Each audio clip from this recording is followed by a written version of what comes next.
Another beautiful afternoon on the farm, and we have some more electric vehicles to test.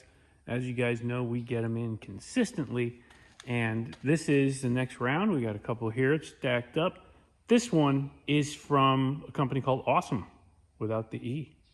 So AUSOM. And this is a scooter. This is a stand-up scooter. I'm kind of excited to see what it looks like, though, because this, as technology progresses with these things, they get cooler and cooler at the same price point and the same comparables in size to what we're used to seeing. So I want to see what this category has to offer. This is the newest, latest, greatest. It's from AUSOM, so it better be awesome. Let's see what it looks like. We'll get it out of the box right now.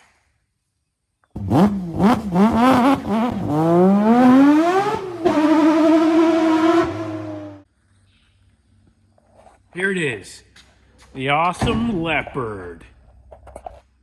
AUSOM Leopard, look at it. Looks awesome, I'll say that. Packing foam was all over it, had to get that off of there, that's kind of annoying. But outside of that, this thing looks really cool. It's a full-size, when I say a full-size scooter, it's not like a child size or anything like that. Nice big screen right there. We'll see what that looks like. Is this thing gonna turn on? How do you turn this thing on? Got a key, maybe we have to do it with the key. We'll check. Either way, we gotta charge it and then we'll take it for a spin. But so far, pretty cool. I like what I see. It's got disc brakes, front and rear. They're mechanical, not hydraulic. I'd love to see hydraulic. This thing is advertised to go like 30 plus miles per hour. So, you know, I would expect some good braking. I know it's not that heavy. It's, you know, it's a foldable, lightweight scooter. So, doesn't need the craziest brakes, but hydraulic's always better. So, and at this point, it should be the industry standard. Anybody who's watching this, if you're manufacturing bikes, consider, I mean, it's just a few bucks more. Get the hydraulic brakes on these things. It just makes a world of a difference. Either way, we got lights, I see. We got full suspension. This is a 1,000-watt motor. It should rip. So let's charge it up and see if, in fact, it is an AUSOM Leopard. Okay, here we are. The AUSOM Leopard. It's charged up, ready to go. Let's take it. We're going to go down the road and see how this thing handles.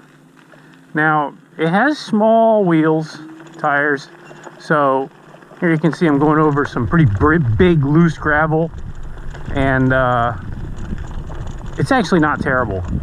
The seat is really cool because it has a suspension built into it. The scooter itself has suspension, but man, it's nice. It's a soft ride. I do like this, even over this bumpy dirt road. So we're in mode 1. I'm gonna kick it up. Let's go. Let's see what oh man, I entered a menu by accident. Oh no, what do I do? Let's try. There we go. Mode 2, as you can see. See what that gets us for speed. Acceleration is nice. Okay, so there's 20, 23, 24 miles an hour. Woo!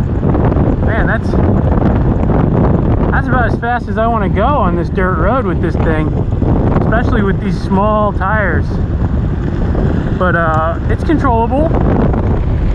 It's definitely a little bit twitchier. As you get smaller tires, your bike or your scooter will get twitchier. You gotta keep that in mind. If you're not used to riding one of these, it gets pretty twitchy as you increase the speed and have like a smaller tire and wheel combination. This is a 1,000-watt motor, single motor. I'll be honest, I like the dual motors better with these, just because the dual motor will give you a much more stable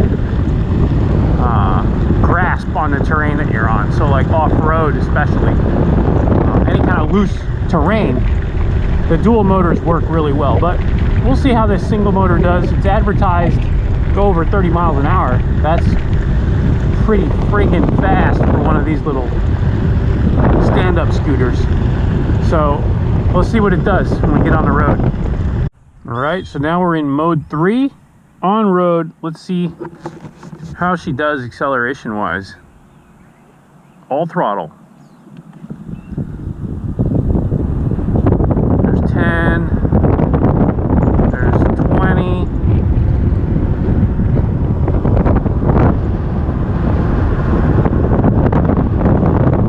7, we're right at 30.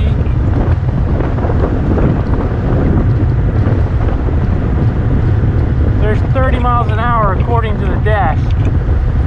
31. Okay. Looks like that's about it. 31 miles an hour according to the dash. Let's slow down here for a second. I'm gonna try to get my GPS set up. This thing, I would not operate this with one hand, so I'm just gonna set my GPS up.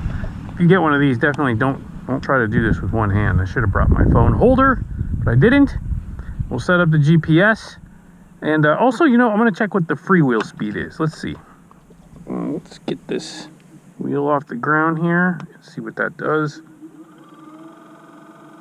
Freewheel speed says 41. So this thing is definitely not speed limited. It is power limited at this point.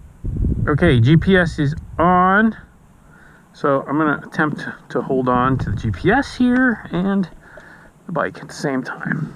Here we go. Oops. Get back. Okay, here we go. We'll see how accurate this speedo is. Says it'll do 30. I want to see 30. 30's fast, to be honest with you. Probably a lot faster than you should be going on one of these, but that's why I got a helmet on.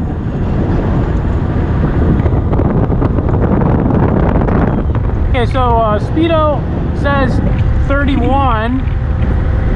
32, I see 32 flashing, and I see 29 on the GPS. Looks like we're gonna touch 30, most likely. If I duck down, there you go, 30 miles an hour. So it's an honest 30 miles an hour. The speedo shows 33, it's off. It's more like 31, as you see we're 30.8 on a GPS. So, not bad. So it is over 30 miles an hour, as advertised. That's pretty good. Brakes are not bad at all. I was just using the single front brake, and it stops just fine with the mechanical brakes. Don't need hydraulic on this. I'd prefer it, but doesn't need it. So I'm pretty happy about that. So 31 according to GPS. Pretty quick. With a little tailwind, probably do 32, maybe even 33. We'll see. But so far I like it. The ride is nice. It's a twitchy little ride, but it's also a twitchy little bike. It's not a big bike. It's tiny. It's awesome. I'll be honest with you, it is really fun. I love the seat. It just makes it so much more comfortable to ride. Standing up is fun, and you can do that obviously, but having the seat just really allows you to relax and enjoy the ride. It's not quite as demanding. Not that it was too demanding to begin with. Well, let's see what we do for mileage now. We're already down a couple bars on the battery. Not sure what that's going to turn into, but we're going to do a 10-mile ride here, so let's see what she does. All right, so 5 miles in, and we're down one little bar here on the battery indicator, sitting at rest. It's 51.8, almost 52 volts, so that's pretty good. I think that this is going to do well distance-wise. It's super light, so I don't see why it wouldn't. Really cool. Great ride so far. A little on the twitchy side. I might try to play with the tire pressure and see if that helps a little bit, but overall, first impression, solid. Fun little bike, scooter, whatever. But either way, let's turn around and head back now.